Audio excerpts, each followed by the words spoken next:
যেদিন আমাদেরকে দুনিয়ার বুকে এনেছিলেন সেদিন আমার মা আপনার মা ব্যথা সহ্য করেছিল 57 ইউনিট প্লাস, 57 ইউনিটেরও বেশি।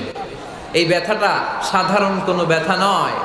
একটা অ্যাক্সিডেন্টে আপনার দেহের 20টা হাড় বা হাড়টি ভেঙে গেলে যত ব্যথা তার চেয়েও বেশি ব্যথা আমার মা সহ্য করেছিলেন। আমার মাকে ওই দিন এই ব্যথাগুলো সহ্য করার তৌফিক দিয়েছিলেন কে? তাহলে কি পরিমাণে কষ্ট সহিষ্ণুতার কর্ম সহিষ্ণুতা নিয়ে যে আমরা জন্মাই আমাদের কোনো ধারণাই নাই।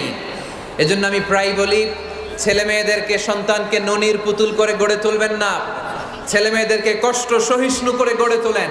প্রতিকূল পরিবেশে কি করে নিজের অস্তিত্ব জানান দিতে হয় এমন করে আমরা আমাদের মুসলমান সন্তানদেরকে গড়ে তুলবো। চিল্লায় বলেন ঠিক কিনা? লাকাদ খালাকনাল ইনসানা ফি কাবাদ। আমি মানুষকে দুঃখ কষ্টের মধ্যে তৈরি করেছি। আমরা বলছিলাম কাজের সময়, আরো জোরে বলতে হবে, কাজের